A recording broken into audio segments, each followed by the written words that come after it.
just for a change of pace.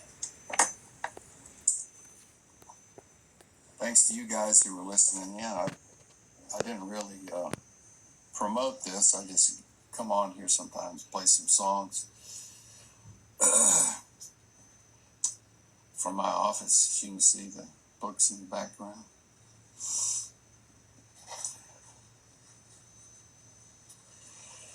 This is called Last Stop Pickup. This was on a record I had out called Soft Soap Purrings. I worked down in southeastern North Carolina for a while as a visiting artist at Southeastern Community College, Columbus County. A different world down there. But there was this place we used to stop at on our way down to Ocean Isle, because it was only about 30 minutes from Ocean Isle. And it's called the Last Stop Pickup. Last stop, don't sell no beer, just cheap wine. And there's an ABC store next door.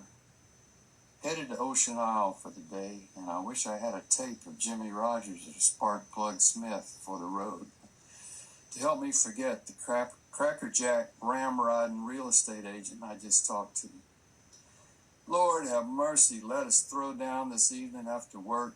Play it big, Big Boy Henry, please, Mr. President. Lightning Wells, the Mississippi Sheiks, Daddy Stovepipe, put it up, it's quitting time. Columbus County's got plenty of rain and our vegetables are bulging on the vine. Hot damn, let's get it on past Nakina, past Dr. Dick's Disco and Mr. Earthquake, walk 'em all and Shalote. Put it on high cotton spirit. Like a tick, you can't crush it. Like asbestos, it won't burn.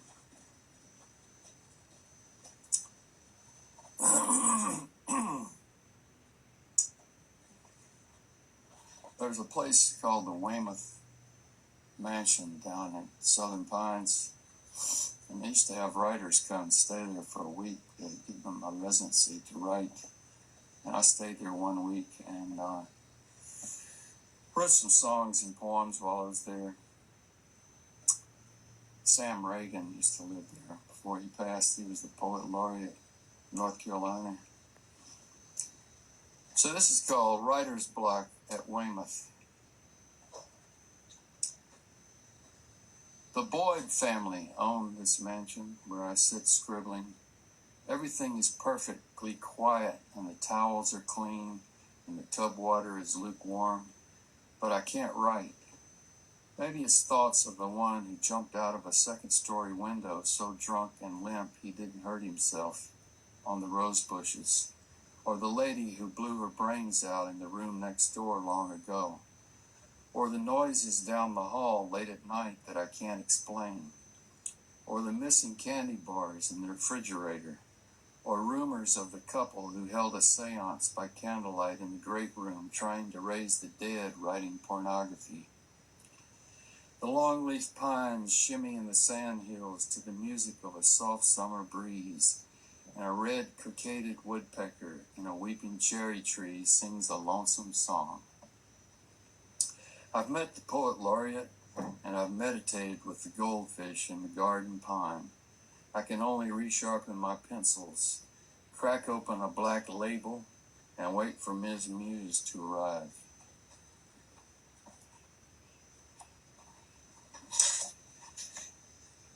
Beautiful place down there.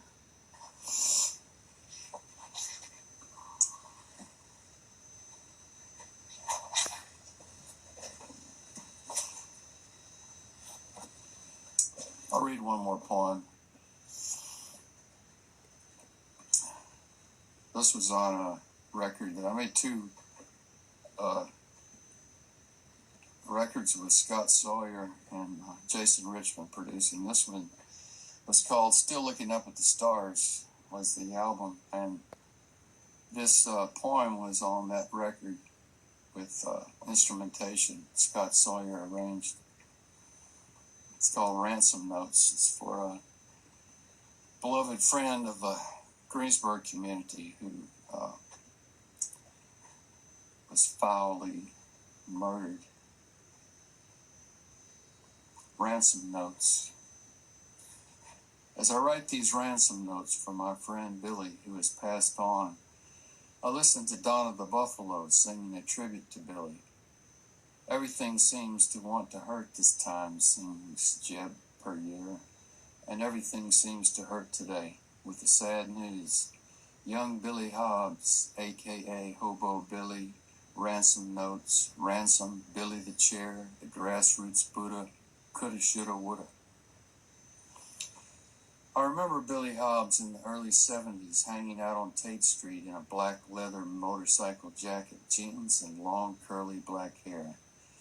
We gigged on Tate Street at Eliza's Cafe, roomed together, cooked together. Billy was an excellent cook. Traveled together.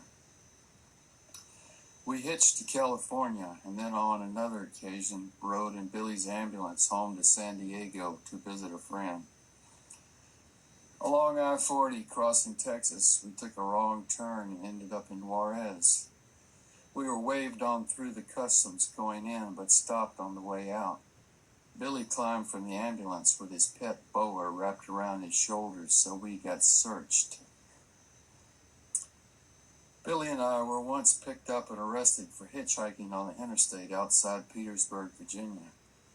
I got out on bail, but Billy refused bail and stayed in jail to pull his time working out on a peanut farm. I was once arrested and jailed for a crime I had nothing to do with, a purse snatching of an elderly lady. Billy drove to Martinsville, Virginia to hunt the guy down who had committed the crime and had him returned, so I was released from prison.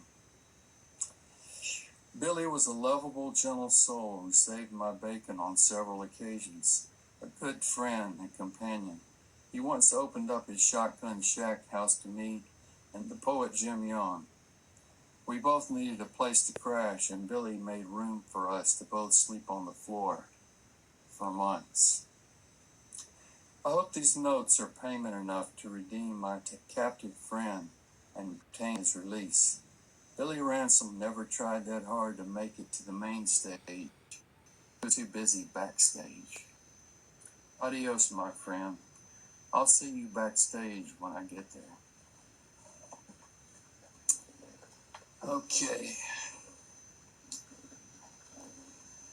This poems are from this book of mine called Fiddlers and Middlers. The paper is handmade. They're set on a printing press, old printing press. The pages are made from the yucca plant, the paper. My son David did the illustrations. So